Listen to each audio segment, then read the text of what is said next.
Social media पर 4 तस्वीरें viral होती हैं और एक बड़े मंत्री की कुर्सी चली जाती है। सरपंच के साथ हुई बेरहमी ने महाराष्ट्र की सियासत को कैसे हिला दिया, उस पर आज बात करेंगे। धनंजय मुंडे की इनसाइड स्टोरी क्या है, वो कांड क्या है, साथ ही सीआईडी ने 1200 पन्ने की चार्जशीट में क्या क्या लिखा है, सब पर बात करेंगे। मेरे साथ अभिषेक मौजूद हैं। अभिषेक, सरपंच संतोष देशमुख के साथ वो ऐसी कौन सी घटना हुई थी, सबसे पहले वो विस्तार से बताइए और उन तस्वीरों के बारे में भी चर्चा करिए जिसको देखकर लोगों की रूह कांप गई। नंदनी, ये तस्वीरें मुझे लगता है दर्शकों को देखनी चाहिए। जो तस्वीरें आई है महाराष्ट्र से, उसमें 4 तस्वीरें बेहद खास है। पहली तस्वीर में आरोपी देखिए किस तरीके से संतोष देशमुख, जो सरपंच है महाराष्ट्र के बीड जिले में एक गांव पड़ता है मस्साजोग, ये वहीं के सरपंच हैं, उनके साथ कैसी बेरहमी की जा रही है। एक एक कर 4 तस्वीरें आप देखिए। पहली तस्वीर में आप देख रहे हैं किस तरीके की बेरहमी की जा रही है। दूसरी तस्वीर में लोहे के डंडे और रॉड लिए आपको आरोपी नजर आ रहे हैं। तीसरी तस्वीर इतनी बीभत्स है कि जब जो संतोष देशमुख है मारे पीटे जाने के बाद पानी मांगते हैं मरने से पहले, तो एक आरोपी उनके चेहरे पे पेशाब कर देता है। चौथी तस्वीर इससे भी भयावह है। ये चारों तस्वीरें उस चार्जशीट का हिस्सा है जो चार्जशीट सीआईडी ने कोर्ट में पेश की। अब आप सोच रहे होंगे कि ये इतनी विभत्स घटना आखिर हुई क्यों, और धनंजय मुंडे जो एक मंत्री थे फडणवीस सरकार में, उन तक बात पहुंची कैसे। तो मैं पहले केस के बारे में आपको बताता हूं कि 9 दिसंबर 2024 को संतोष देशमुख को अगवा किया जाता है। दिन दहाड़े इनके अपहरण होता है और कुछ घंटे बाद बॉडी मिलती है। बॉडी पे मारपीट के निशान थे। जब जांच होती है तो ये बात सामने आती है कि बीड में एक रिन्यूएबल एनर्जी कंपनी है एवाडा, उसके भूमि अधिग्रहण अधिकारी से 2 करोड़ की जो है रंगदारी मांगी जा रही थी। और जो आरोपी रंगदारी मांग रहे थे उनका सीधा संबंध सत्ता में बैठे लोगों से था।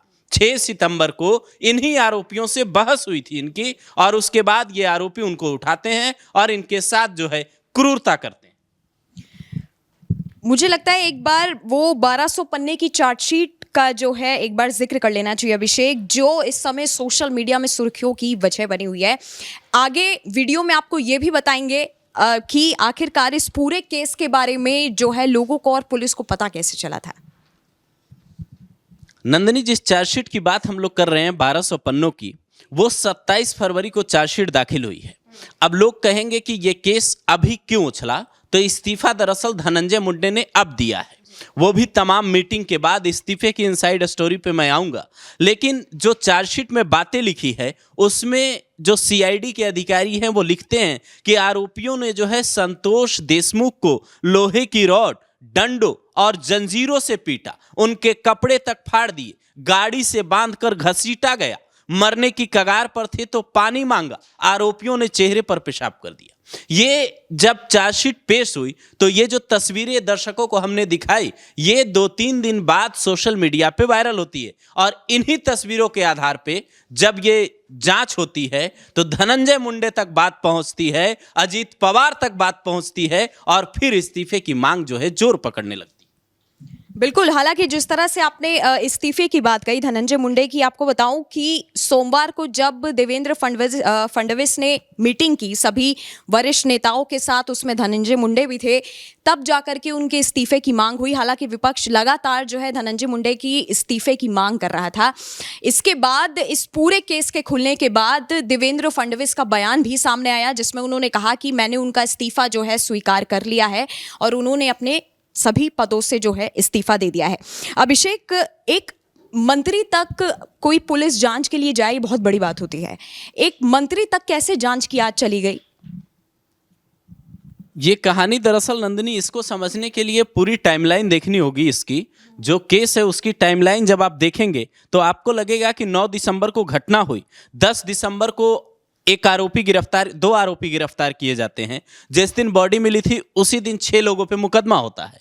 आप ये देखिए कि 11 दिसंबर को इस केस में ये पता चलता है कि वाल्मीकि कराड़ नाम का आरोपी जो है वो इनका सरगना है, उसके गैंग के ही ये लोग थे। और वाल्मीकि कराड़ कौन है, ये फाइल जब पुलिस ने देखी तो उसको भी अंदाजा हो गया कि फडणवीस सरकार में मंत्री धनंजय मुंडे जो एनसीपी के नेता हैं वो उनका करीबी है। अब चूंकि बात मंत्रालय लेवल तक पहुंच चुकी थी, तो उसके बाद जो है तारीख जो सीआईडी जांच कर रही थी, वहां के जो एसपी थे अविनाश बरगल, उनका पहले ट्रांसफर हुआ, नए एसपी भेजे गए नवनीत कोवत। उसके बाद वहां 21 तारीख को जब ये चर्चा चल रही थी, चूंकि एनसीपी को लेकर पहले भी तमाम तरीके की खबरें आई थी, शरद पवार और अजित पवार गुट को लेकर क्या हुआ, महाराष्ट्र की जनता बेहद अच्छे तरीके से समझती है। इसीलिए शरद पवार और अजीत पवार जो है दोनों इस परिवार से मुलाकात करने जाते हैं, संतोष देशमुख के परिवार से। भले ही वो मुलाकात सांत्वना वाली थी, लेकिन आप समझ सकती हैं कि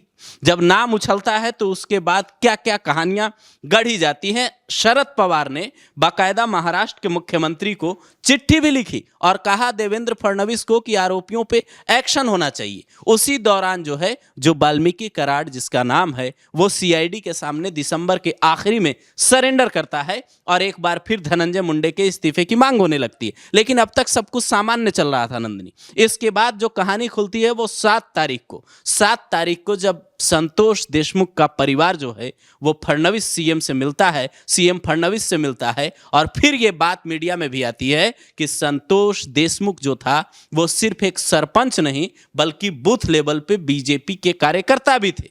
और उसके बाद दाखिल होती है चार्जशीट, उसके बाद आती है 4 तस्वीरें, और उसके बाद लोगों का गुस्सा जो है उबल पड़ता है, लोग सड़कों पर उतरकर धरना देने लगते हैं, इस्तीफे की मांग होने लगती है। हालांकि जो दर्शक हमें देख रहे हैं उन्हें बता दूं कि धनंजय मुंडे इससे पहले 2014 में जो है सुर्खियों में आए थे जब उन्होंने पंजा के खिलाफ चुनाव लड़ा था, लेकिन चुनाव हार चुके थे। उसके बाद 2019 में उन्होंने दोबारा चुनाव लड़ा जब वो जीते। मुझे लगता है अभिषेक अब धनंजय कौन है और इनके इस्तीफे की इनसाइड स्टोरी बता देनी चाहिए। धनंजय मुंडे को महाराष्ट्र की जनता तो बेहद अच्छे तरीके से जानती है नंदिनी। ये चूंकि जो गोपीनाथ मुंडे हैं महाराष्ट्र में सबसे चर्चित फेस रहे हैं, उनके भतीजे हैं, और फिलहाल जो है ये बीड जिले की एक विधानसभा सीट है, वहां से विधायक हैं, और महाराष्ट्र के सरकार में इनको खाद्य नागरिक आपूर्ति मंत्रालय मिला था। अजीत पवार के बेहद करीबी माने जाते हैं। लेकिन जब इनका इस्तीफा हुआ तो महाराष्ट्र में ये बात बच्चा बच्चा कहने लगा कि फडणवीस सरकार में वो बात नहीं चलेगी कि घोटाले के आरोप और जो इस तरीके के आरोप मंत्री पे लगे हैं और फडणवीस जो है चुप रहेंगे। इस तरीके की बातें जो है देवा भाव की सरकार में नहीं होगी। ये बात अब इस्तीफे के बाद कही जा रही है। लेकिन 1 महीने से जब ये मामला चल रहा था तो हर कोई यही सवाल उठा रहा था सरकार पे कि इस्तीफा क्यों नहीं हो रहा है। अब इस्तीफा हुआ कैसे, जरा वो सुनिए। 3 मार्च की रात, आज 4 मार्च है, 3 मार्च की रात जो है फडणवीस जो है देवगिरी बंगले में जाते हैं, डिप्टी सीएम अजीत पवार से मुलाकात करते हैं। वहां पे धनंजय मुंडे भी थे और कई करीबी नेता इनके वहां बैठे थे।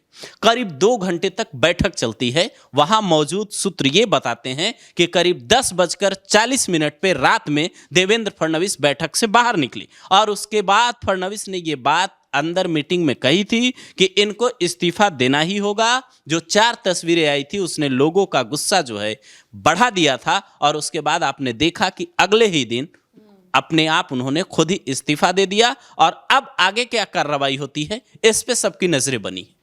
बिल्कुल, हालांकि महाराष्ट्र में पिछले 3 महीनों से जो केस चर्चा का विषय बना था, जैसे अभिषेक आपने कहा बिल्कुल कि अब इस्तीफा अब दे दिया है। अब हालांकि पुलिस इस केस में आगे क्या कार्रवाई करती है ये देखने वाली बात होगी। आपका इस वीडियो के ऊपर क्या कहना है नीचे कमेंट सेक्शन में कमेंट करके जरूर बताइएगा।